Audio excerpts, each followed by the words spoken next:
And the University of Maryland. AFKN salutes Sergeant First Class Bernard Oliver for winning the Commanding General's Best Dining Facility Award, a large category, 2nd Infantry Division, Camp Casey. Sergeant Oliver setting the standard. 24 hours a day. We're AFKN.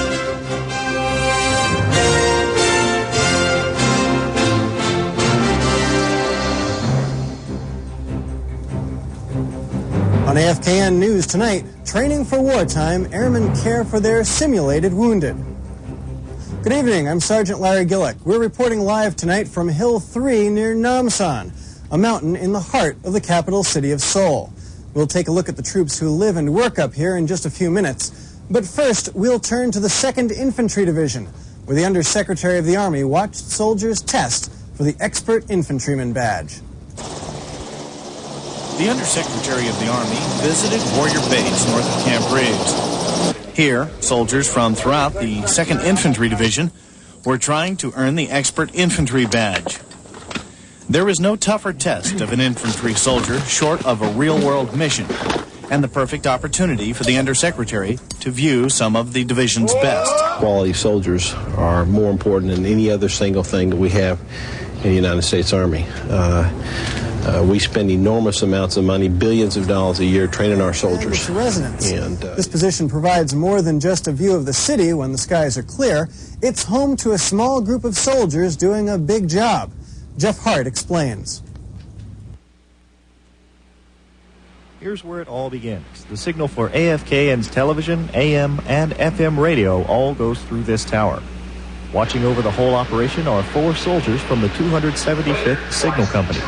And then monitor the signal and assure everyone gets their radio and television reception as clear as possible. You might think being stationed up here would be a lonely assignment, but these guys are quick to point out the positive aspects of their job.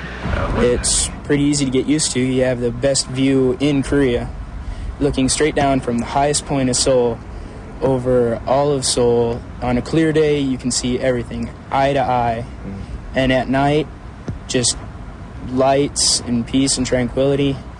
And on Yongsan, when you breathe in, you smell gas. Up here, you smell air. TV and radio is just a small part of the job these soldiers do. They also stand by around the clock to keep phone and data lines open. Jeff Hart, AFKN News, Namsan Mountain.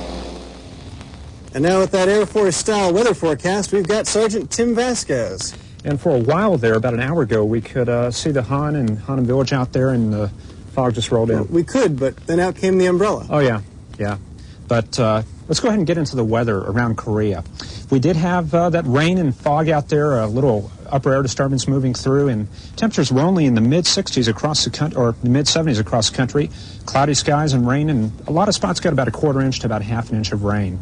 Looking at the satellite photo, we can see all this rain moving through. And there it is right there. You'll see it start out right there, moving out of China, and then it pulls right into Korea and dumps rain and fog on us. And it looks like this moisture is really not going to go away for the next day or two. We've got an upper-level weather system up in China that's moving down this way.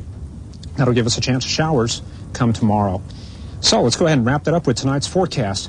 There will be a few breaks in the clouds, but overall it will be kind of cloudy and foggy. We'll see lows drop down to around 66 at Seoul with 65 at Osan and 64 at Daegu. Going into tomorrow, we're going to see mostly cloudy skies up north, closer to that upper air disturbance. Down to the south, it looks like partly to mostly cloudy skies. The highs are going to get up to about the upper 70s to around 80 most parts of the country, 80 at Osan and about 81 at Camp Page. And now, let's check out that big city. Todd Carlton, 8th Grade Police Squadron, Tucson Air Base, South Korea. My pick city is Tucson, Arizona. Tucson, Arizona, 105 degrees with partly cloudy skies. And for tomorrow, they're looking for a little bit cooler, 103. Now let's check out the weather around the rest of the nation.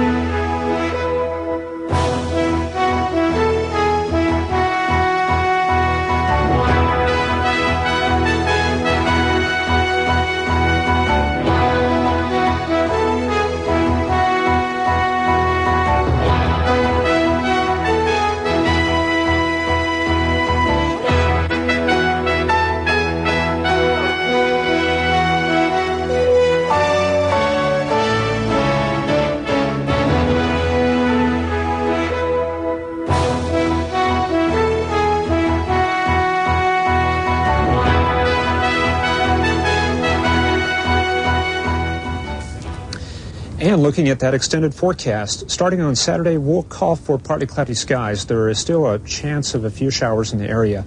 But Sunday also looks to be partly cloudy. It should be pretty nice. But by Monday, we're going to be looking at another system coming in and another chance of rain, about like what we had today. And those highs will be in the 80s, dropping down to the 70s on Monday.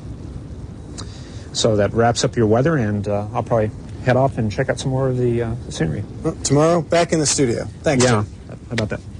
Still ahead, we'll look from the hilltop to poolside, where we'll meet the lifeguards of Camp Humphreys. Then from Seoul, a look at local art and the works of Hong Sung Nam. We'll return live from Hill 3 right after the break.